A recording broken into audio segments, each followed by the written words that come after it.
Welcome. Today we're going to make cranberry bread. Yay! With some orange in it.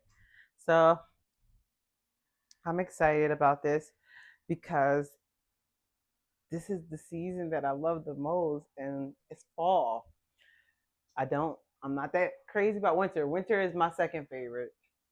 Spring is my third favorite, and summer is my least favorite. Even though I was born in the summertime, that is my least favorite. My favorite season is fall, and I love fall because it's so nostalgic. I love the memories of the holidays, Thanksgiving, harvest season. You talking about pumpkins, acorns.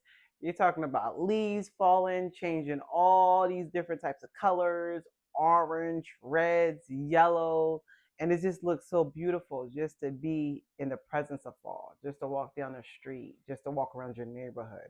So that is why this is my favorite time of the year. And one of the things that are in season during this time of the year is cranberries. So we making cranberry bread. Now, I like to make all types of breads or loaves. Let me say that. Banana loaf. A lot of times I like to make that around the summertime. I did orange, just plain orange and cinnamon loaf before it. Again, I like to do those kind of citrusy fruits around the summertime. This time I'm doing cranberry orange bread. Now, this is a little bit revised because my original cranberry orange bread didn't really taste, you couldn't really taste the orange at all. And how do I know? So when we make breads, me and the children, and we make muffins, breads a lot of times, cookies, and bundt cakes. Those four are probably our staples. Different types of cookies, all types of loaves, bundt cakes, and muffins. Because if you make a bundt cake, a lot of times you can just toss it in a loaf. If you make a loaf, you can just toss it in a muffin pan, and there you have it. You have your muffins, you have your loaves, and you have your bundt cakes. And we make them a lot of times to give out to our neighbors, just because our neighbors are super super kind people. We're in a transitional period right now in the home we're staying in, and our neighbors have always been very very thoughtful of us. So our way of showing our appreciation, or just to show that we're thinking about you. We lived in different places, and it's something we just really enjoy and love to do for our neighbors, is to give them something. A lot of times it's something that we bake, or maybe it's some flowers or a handwritten card. But one thing that we normally give to our neighbors are either cookies, muffins, loaves, or a bundt cake. So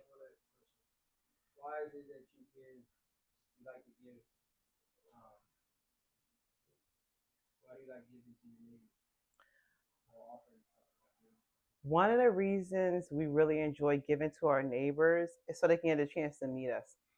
When we've lived in different places, and each time I feel like when you're moving into a neighborhood, you have to let people know the type of neighbor you are and what they're getting. A lot of people sometimes are leery, or they're wondering who are these people, who are these new people coming into the neighborhood, and that's a normal uh, feeling. So the way I diffuse that, or the way that I let them know that, hey, we're not just a neighbor, we're also a friend, is by baking them something. Hey, if you need anything, let us know. And it's always reciprocated. Vice versa, the neighbors are always really receiving of that, and they'll, if we need anything, it's really it really helps to develop and foster a beautiful relationship. So everywhere we moved this to several different locations, and every place we moved in, we always had an amazing relationship with our neighbors. So much so that at times when we did move, some of them would be in tears. They would be so hurt that we're leaving. Um, because we've developed such a great relationship with them, speaking, not just handing out things, but speaking to them, getting to know them, getting to know their family. And that's an art that I think should never go away.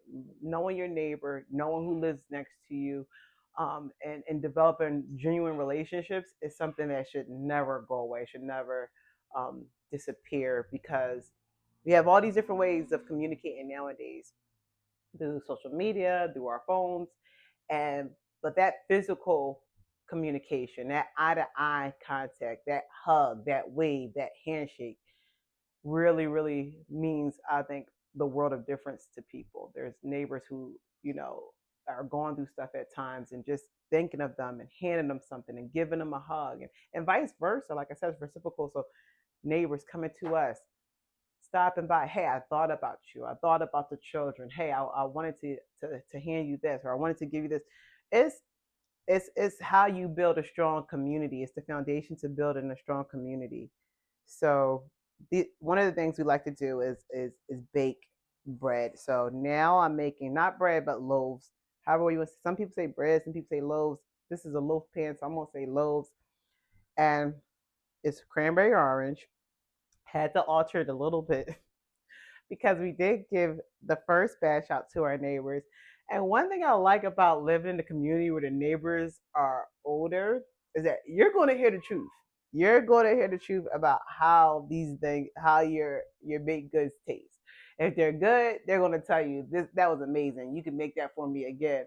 And if it's not so good, they'll be like, it was okay. It needs a little bit more tweaking. It needs a little bit more of this. And I, for one, don't mind constructive criticism.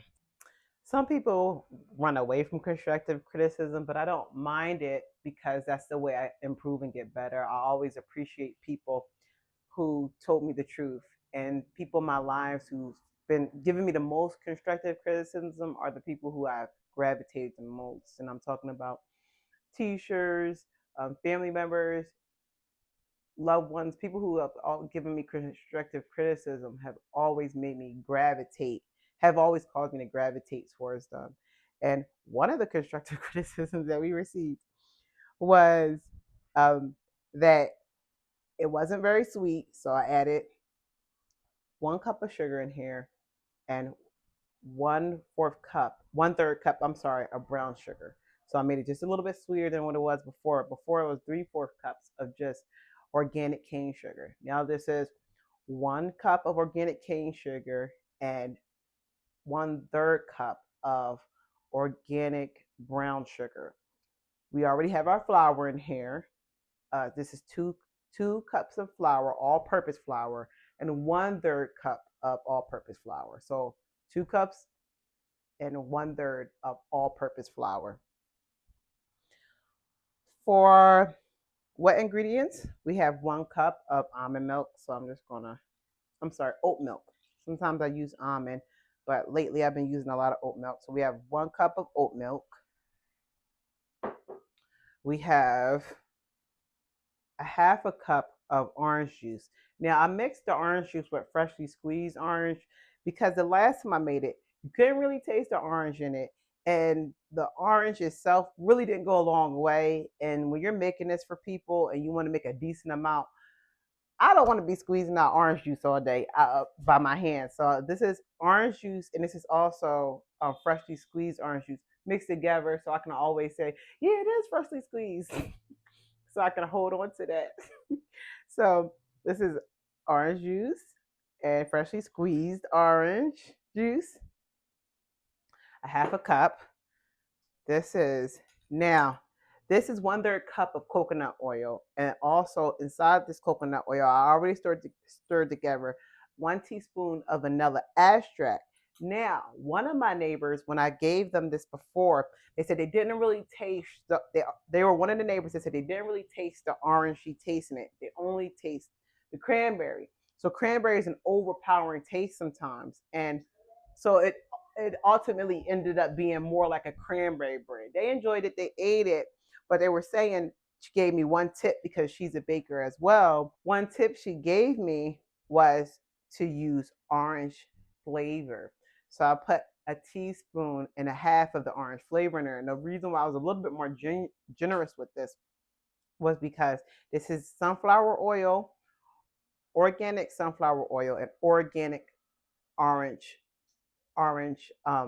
flavor. So there's no alcohol in there. This is just This is just sunflower oil and orange oil together. So I put a teaspoon and a half in here because I was like, "You gonna taste the orange this time? I'm not gonna be playing around. You gonna taste the orange this time." In there. Then this is 1.5 teaspoon of baking powder. Put it in there. Our dry ingredients. And this is 1 teaspoon of baking soda. So I'm gonna put that in there. Now, this salt that I used is Celtic. Why don't you put the salt? Why are you putting the dry ingredients in the dry ingredients? Well, because it can clump up, and it won't be dispersed evenly. So when you mix the dry ingredients, it helps for all the dry ingredients to be mixed really well, and you mix all the wet ingredients, help it be mixed really well. When you put them two together without them being mixed properly, sometimes that's where you'll bite something and it doesn't have as much consistency. Maybe you can taste more baking soda on this muffin and not so much on another muffin because it's not balanced right. So it just helps with the consistency. Now, some recipes I do just throw it all in there. Just to be honest with you, so I'm not a perfectionist. I'm not gonna deem myself as one. Some recipes, wet, dry, all gets mixed in together at one bowl. So don't don't look at me as a perfectionist because I'm far from it. So this is Celtic sea salt. Now, Celtic sea salt, I'm putting a teaspoon of it. The reason why is because when I used Celtic sea salt before, you really couldn't taste it at all. And it was a half a teaspoon. So I was like, let me put a whole teaspoon of it in there because it's not as strong. So 1 teaspoon of Celtic sea salt. And now we have our orange zest. Now this is about, I would say, a tablespoon and a half of orange zest. I like zest. I love how it looks inside our dishes, especially inside my baked goods, especially when I use lemon or orange zest or lime. It's just the skin of the orange. So it's the skin of the orange shredded. Now I use the big part to shred this orange. You can use the smaller part if you don't care to see the zest. I love seeing the zest. And again, one of my neighbors was like, she saw it a little bit, but not just faintly. So I was like, okay, I'm gonna add a little bit more zest, and I'm gonna do it a little bit on the big side. So it's always fun, honestly.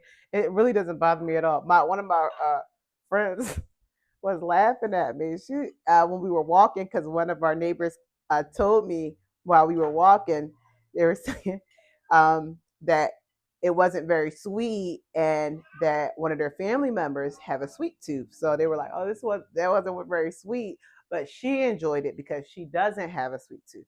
And I said, "Oh, okay."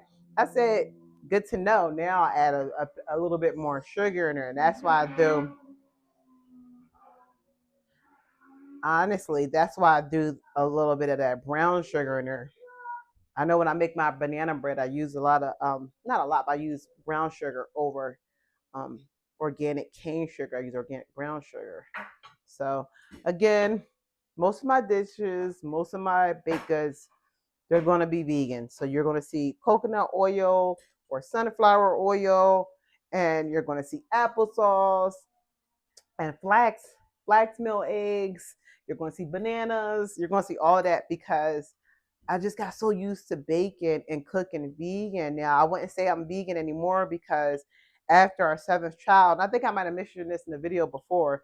After our seventh child, I stopped being vegan, and I went back to eating eggs and salmon and things of that sort. So I would say that I would deem myself and our family as plant based because our dishes are predominantly vegetable based, and we might eat some dairy on the side, an egg, or some yogurt. But I'm still not a big meat eater. I just think my taste buds just really haven't adjusted all the way yet. So I'm gonna mix this together. Mix all the wet together. How do the children enjoy handing out and giving gifts, giving these loaves and bread and muffins to the neighbors? How do they enjoy it? How do they Our children, honestly, they love it because now they're anticipating it. Anytime I'm baking something as who are we baking this for? Is this for so and so? Is this for this neighbor? So they love it, and they love handing out these things to the neighbor. I feel like, we can go other places and volunteer and hand out things to people in other places. But to me, it's really nothing like doing things within inside your own neighborhood where people you can see the people every day, and they can say, hey, thank you. That really made me feel good, or that really made me feel good, or my husband feel good, or and it's not this gift you give, and then you don't even know if they enjoyed it or not. It's a gift that you can see that your neighbors really loved it, and the children can see it too, so they love it. The children can see all the neighbors come up to them at time and say, oh, that was really good, and they run up to the neighbors a lot of times. So when I use a whisker, it gets stuck. It gets all clamped up inside because this is wet ingredients or dry ingredients. So yep, sometimes I like to use a wooden spoon. And honestly, I have to get my weight up. I have to get my weight up. There's a couple other baking tools that I haven't gotten opportunity to get yet that I have to get. Like an orange squeezer is one of them. An orange squeezer, um, and little tiny measuring cup sets to match my big cups. So finish up that story with the children. You said it's referring to neighbors.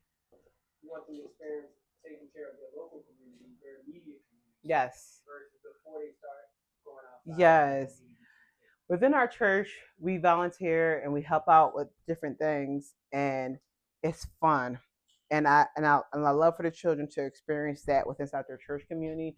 However, I also want them to experience giving and service within inside their own community, again, to people that they see every day, people that are walking past. They know them by name, they know their family. It's a way of getting to know them. It's a way of building relationship and building a stronger roots in that neighborhood. We built some roots in all the neighborhoods that we've lived in, and and all those relationships are really special to us. It's not like, they don't mean anything.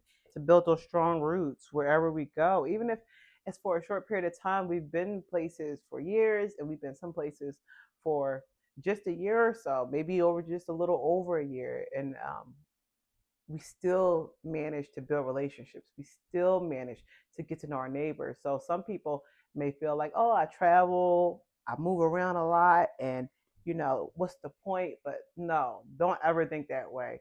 Build those relationships, because you leave you're planting seeds, and you're leaving roots in that person's heart and family.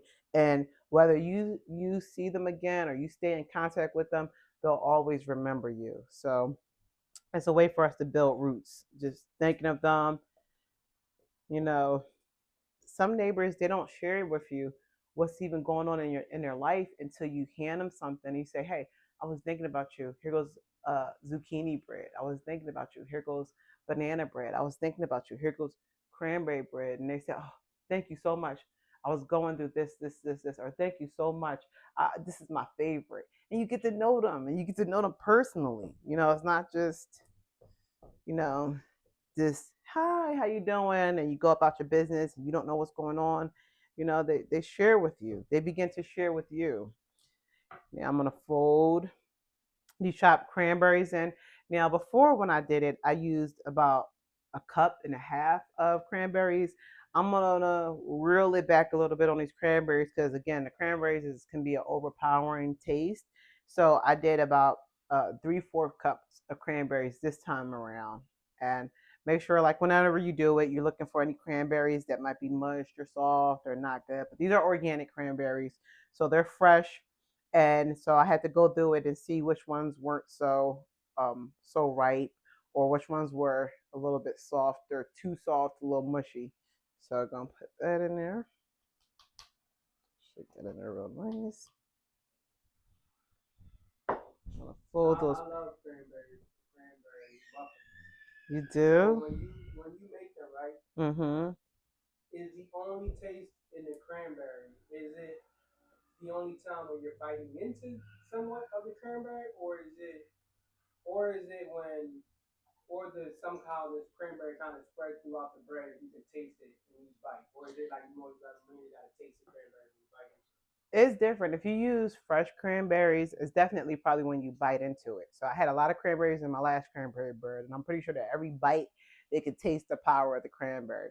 But when you're using dried cranberries, the power is there, especially dried, unsweetened. The power is there, but it's not probably as overpowering. You can taste it like a little bit if you bought cranberry muffins from the store and they use dried cranberries. You can taste the difference. I like to use fresh, also because aesthetically they look really nice. They look really pretty. So, but you can use dry if you want the taste to be dry, unsweetened. If you want the taste just to be a little bit more subtle, but you still want cranberry. So, so I think we mixed it pretty well. I think we got it really good. Um, Another thing I like to use are these loaf pans. Now, this is a porcelain. I'm sorry, not porcelain. This is ceramic loaf pan. And because it's ceramic, it's interesting in comparison to the glass.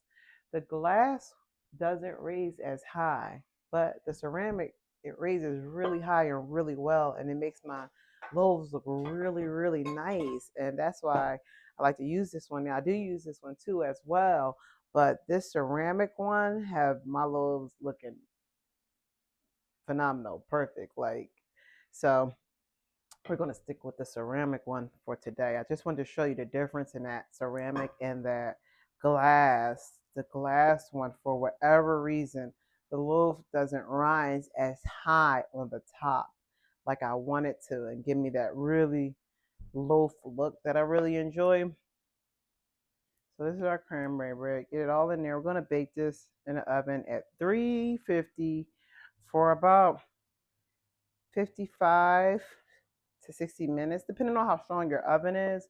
I normally bake it for about 60 minutes just to make sure it's done. But if you go any further than that, it could also get dry, so you don't want it to be dry. So put this in the oven for 60 minutes. We have our cranberry orange loaf. Put this on the second shelf so it can get cooked really good at the bottom.